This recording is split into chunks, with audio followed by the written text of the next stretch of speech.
गौतम तम बुद्ध सत्य, अहिंसा और सहिष्णुता की प्रतिमूर्ति थे।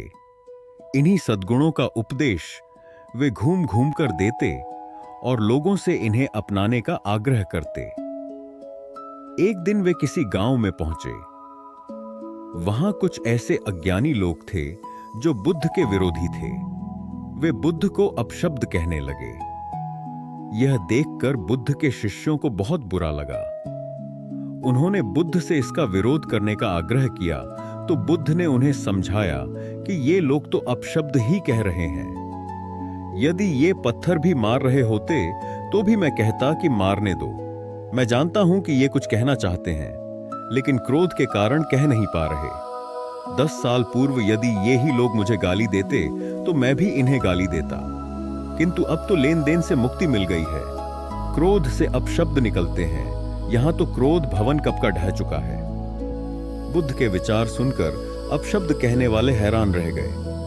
बुद्ध ने आगे अपने शिष्यों से कहा, इन लोगों को बताओ कि पिछले गांव में क्या हुआ था। शिष्यों ने बताया, वहां के लोग फल व मिठाइयां लेकर आए थे और आपने यह कहकर वे चीजें लौटा दी कि अब लेने वाला विदा हो चुका है।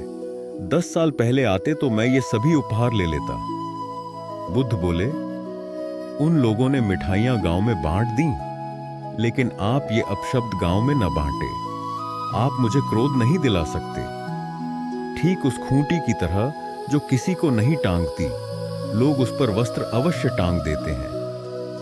बुद्ध का शिष्य जिजीविषा की अमर कहानी बहुत समय पहले की बात है। एक दिन गौतम बुद्ध अपने शिष्यों के साथ भिक्षाटन के लिए एक गांव की ओर जा रहे थे। वर्षा ऋतु समाप्त हो चुकी थी। चारों ओर हरियाली फैली हुई थी। पेड़ों पर पक्षियों का मधुर कलरव सुनाई दे रहा था और वातावरण में एक अद्भुत शांति थी। बुद्ध शांत भाव से आगे बढ़ रहे थे और उनके शिष्य उनके पीछे पीछे चल रहे थे। चलते चलते रास्ते में एक शिष्य की दृष्टि एक छोटे से पौधे पर पड़ी। वह पौधा बहुत साधारण दिखाई देता था, लेकिन उसकी पत्तियां बड़ी ताजगी से भरी थीं। तेज धूप और सूखी मिट्टी के बावजूद वह पूरी जीवंतता के साथ खड़ा था। शिष्य ने उत्सुकतावश पूछा, भंते, इस छोटे से पौधे की उम्र कितनी होगी? बुद्ध उस पौधे के पास रुके। उन्होंने कुछ क्षण उसे ध्यान से देखा, फिर शांत स्वर में बोले, यह अमर वृक्ष है। इसकी आयु अंतहीन है। शिष्यों को बुद्ध की यह बात कुछ समझ में नहीं आई। वे एक दूसरे का चेहरा देखने लगे। उनमें से एक शिष्य, जो थोड़ा अहंकारी स्वभाव का था, मन ही मन सोचने लगा, कैसे संभव है कि यह छोटा सा पौधा अमर हो? संसार में जो जन्म लेता है उसका अंत निश्चित है। अपने मन का संदेह मिटाने के लिए वह आगे बढ़ा और उसने उस पौधे को जोर से पकड़कर जड़ सहित उखाड़ दिया।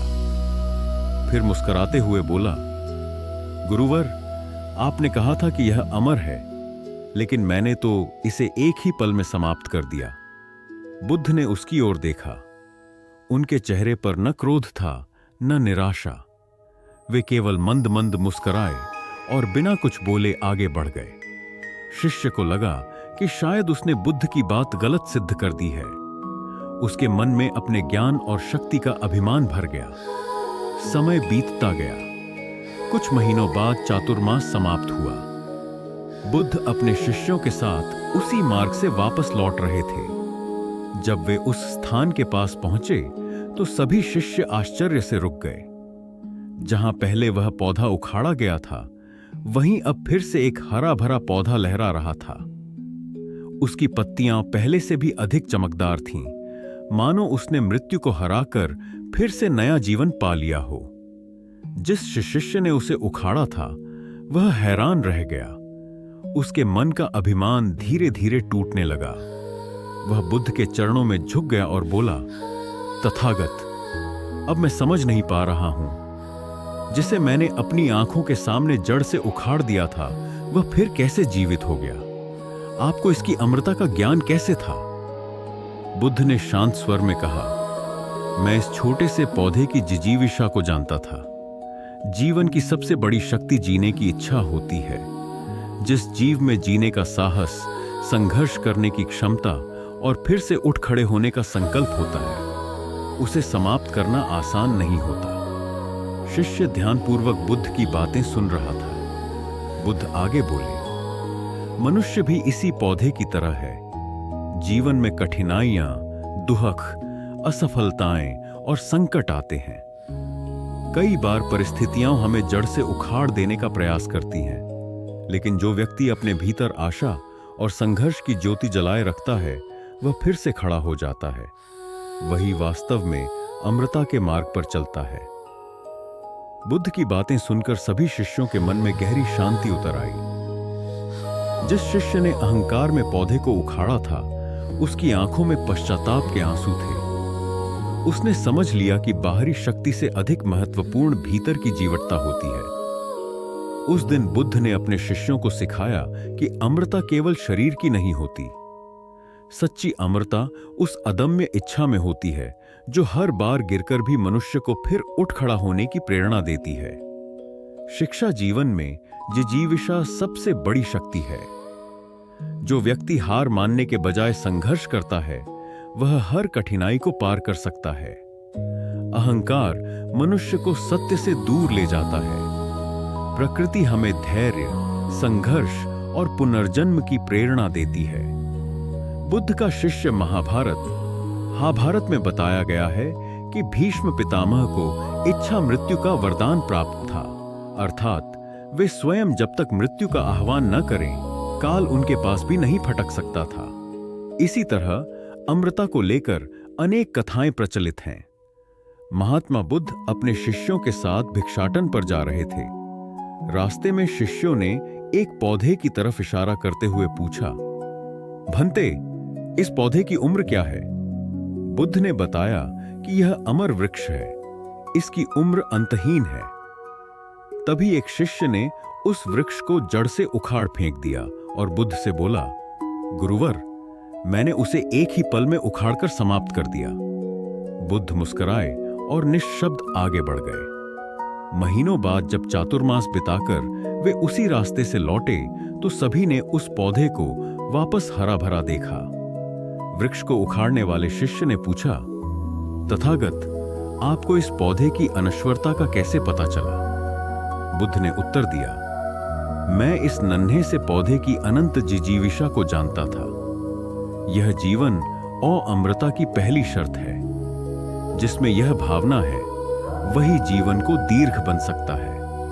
महात्मा बुद्ध की कहानियां जीवन को जीने का तरीका वही है जो गिरकर फिर से खड़ा हो और हर मोड़ पर हंसते हुए आगे बढ़े। यही है सच्ची सफलता। हर इंसान अपनी सोच और कर्मों का प्रतिबिंब है। जो अपनी ऊर्जा और ध्यान सही दिशा में लगाता है, उसे शांति और संतोष का अनुभव होता है। दूसरों की जरूरत से ज्यादा परवाह करना हमें सिर्फ तकलीफें देता है। अपने आत्मसम्मान और आत्म प्रेम को प्राथमिकता देना ही सच्चा सुख है, सुख है। बहुत अधिक भावनात्मक रूप से जुड़ जाना हमारे अपने लिए ही नुकसानदेह हो सकता है। इसलिए किसी भी रिश्ते में प्रवेश करने से पहले उसे समय देना और उसे समझना जरूरी है। लेकिन जब मैंने अपने अंदर देखा तो महसूस किया कि मुझे ही सुधारने की जरूरत है। यह एहसास ही सबसे बड़ा सबक है और यह हमें अपने जीवन के मूल्यों को समझने में मदद करता है। आजकल जीवन तमाशा बन चुका है। अगर आप कुछ कहते हैं तो लोग बुराई करेंगे और अगर चुप रहते हैं तो भी सवाल उठाएंगे। गुस्सा अक्सर उन पर आता है जो हमारी अच्छाई और सच्चाई को नकारते हैं। जिंदगी हमें दूसरों के काम आने के लिए मिली थी, लेकिन हम इसे केवल कागज के टुकड़े कमाने में बिता रहे हैं। उम्मीदें जो हम दूसरों से रखते हैं, वही अक्सर हमें तकलीफ देती हैं। लोगों को माफ करना सीखो। यह इसलिए नहीं कि वे माफी के लायक हैं, बल्कि इसलिए कि तुम शांति के लायक हो। रिश्तों को कायम रखने के लिए कभी कभी अंधा, बहरा और गूंगा बनना पड़ता है। लेकिन दुनिया के लोग अजीब हैं। वे बात पकड़ लेते हैं और इंसान छोड़ देते हैं। सच्ची शक्ति परवाह में है, जो समय और परिस्थितियों के साथ भी रिश्तों को बनाए रखती है। लेकिन कभी कभी हम बेनाम रिश्तों से ही सबसे ज्यादा जुड़ जाते हैं। सारी उम्र किसी ने जीने की वजह तक नहीं पूछी, लेकिन मौत के दिन सबने पूछा कैसे मरा। इसीलिए खुद की नजर में अपना किरदार साफ रखूं। दुनिया क्या कहती है इस पर ध्यान मत दो। सिर्फ पैसे से आदमी धनवान नहीं होता। असली धनवान वह है जिसके पास अच्छी सोच, मधुर व्यवहार और सुंदर विचार होते हैं। कभी किसी की भावनाओं के साथ मत खेलो। हो सकता है तुम यह खेल जीत जाओ, लेकिन उस इंसान से हमेशा के लिए हार जाओगे।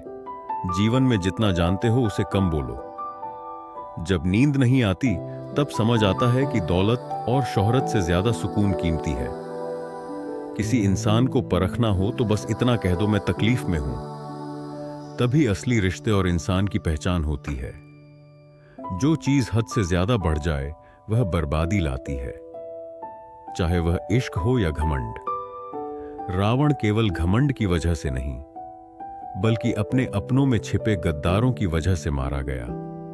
लोग सूरत की तलाश करते हैं। अगर दिल की खूबसूरती देखते तो शायद धोखा कभी नहीं मिलता। जीवन केवल सांसों की गिनती नहीं है, बल्कि यह उन कर्मों का संग्रह है जिनके आधार पर हमारी आत्मा को शांति मिलती है। इस दुनिया में हर व्यक्ति दोस्त या रिश्तेदार बनकर नहीं आता। कुछ लोग सबक बनकर भी आते हैं। हर मुलाकात, हर अनुभव और हर संघर्ष तुम्हें कुछ ना कुछ सिखाने आता है। इसीलिए किसी के छल को देखकर निराश मत हो, किसी के जाने को देखकर दुखी मत हो। जो भी हुआ वह केवल तुम्हें परिपक्व और सशक्त बनाने के लिए हुआ। जीवन में कुछ ऐसा लिख जाओ जिसे लोग पढ़कर सीखें, या फिर कुछ ऐसा कर जाओ जिस पर लोग लिखना चाहें। तुम्हारी पहचान तुम्हारी मौजूदगी से नहीं, बल्कि तुम्हारे कर्मों और शब्दों से बनती है। अगर तुम्हारा नाम दुनिया में रहना है तो अपनी अच्छाई और सच्चाई को अपने कर्मों में उतारो। कमजोर पर ताकत आजमाना कायरता की पहचान है। सच्चे योद्धा वे होते हैं जो दूसरों को गिराने के बजाय उन्हें उठाने की ताकत रखते हैं। ताकत किसी को हराने में नहीं, बल्कि खुद को जीतने में है। जो खुद को काबू में रख सकता है वही दुनिया पर विजय प्राप्त कर सकता है। कुछ लोग ऐसे होते हैं जो तुम्हारे बुरे समय में भी तुम्हारे साथ रहते हैं। कुछ तुम्हें कठिनाइयों में देखकर छोड़ देते हैं, और कुछ ऐसे होते हैं जो तुम्हें जानबूझकर मुश्किलों में डालते हैं। इन तीनों तरह के लोगों को कभी मत भूलना, क्योंकि यह तुम्हें यह सिखाएंगे कि किससे अपने जीवन में स्थान देना है और किससे दूरी बनाकर चलना है। तुम्हारा चेहरा मुस्कुराता हुआ रहना चाहिए, ताकि जो भी तुम्हें देखे उसे भी सुकून मिले। तुम्हारी मुस्कान सिर्फ तुम्हारी खुशी का प्रतीक नहीं है, बल्कि उन लोगों के लिए भी एक जवाब है जो तुम्हें दुखी देखना चाहते हैं। अगर लोग तुम्हें हराने के लिए खुद मेहनत करने के बजाय तुम्हारे खिलाफ साजिशें करने लगे, तो समझ लेना कि तुम सही राह पर हो और तुम्हारी मेहनत रंग ला रही है। जो लोग खुद कुछ नहीं कर सकते, वे दूसरों को गिराने की कोशिश करते हैं। अपनों से लड़ाई में हार जाना कभी कभी आवश्यक होता है, क्योंकि वहां जीत संबंधों को तोड़ देती है। लेकिन जब लड़ाई स्वयं से हो, तब हर हाल में जीतना जरूरी होता है, क्योंकि वहां हार जीवन को मिटा देती है। घर की शांति, उसकी गरिमा, उसका आदर, इन सब का मूल किसी एक सदस्य की सोच में छिपा होता है।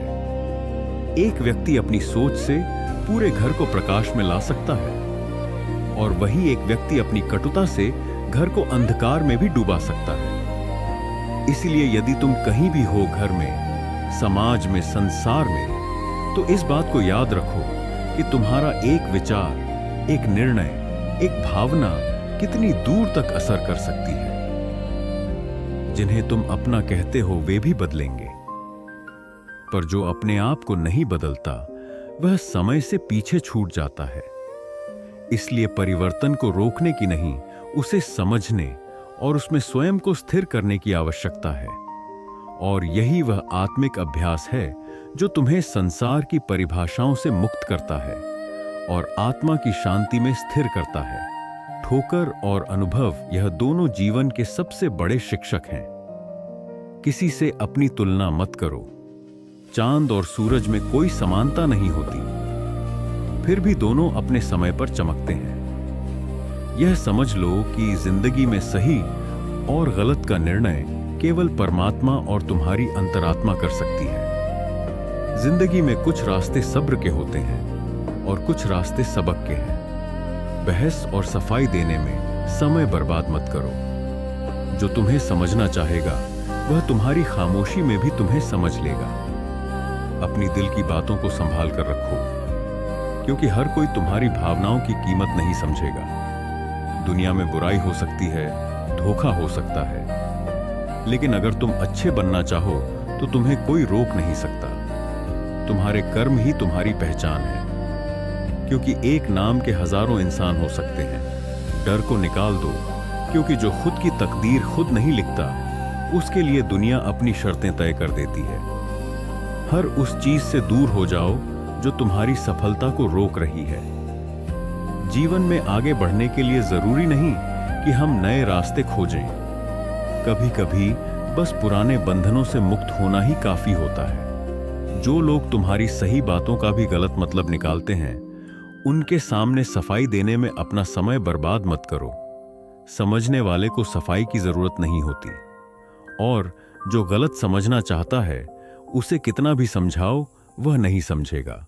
जो रिश्ता हमें रुला दे उससे गहरा कोई रिश्ता नहीं, और जो रिश्ता हमें रोते हुए छोड़ दे उसे कमजोर कोई रिश्ता नहीं। सच्चे रिश्ते तकलीफ भी देते हैं, लेकिन वे कभी साथ नहीं छोड़ते। किसी ने कहा तुम बहुत अच्छे हो। मैंने कहा यही तो मेरी सबसे बड़ी खराबी है।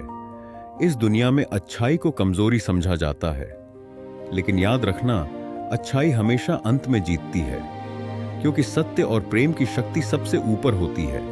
वह कहीं नहीं जाएगा। जो सच में तुम्हारे लिए है वह हमेशा तुम्हारे साथ रहेगा। जीवन में केवल उन लोगों के साथ रहना मत जो तुम्हें खुश रखते हैं, बल्कि उन लोगों के साथ भी समय बिताओ जो तुम्हें देखकर खुश होते हैं। समय का असर सब कुछ बदल देता है। समय अच्छा हो तो आपकी गलती भी मजाक लगती है, और समय खराब हो तो वही मजाक गलती बन जाता है। इसीलिए जीवन में कभी भी किसी को हल्के में मत लो, क्योंकि समय कभी भी पलट सकता है। परेशान वही हैं जिन्हें सारे जहां की दौलत चाहिए, लेकिन जो खुद में संतुष्ट होते हैं वे किसी चीज के मोहताज नहीं होते। ऐ खुदा, हम तो तुम्हारी दी हुई जिंदगी से ही खुश हैं। यही असली संतोष है।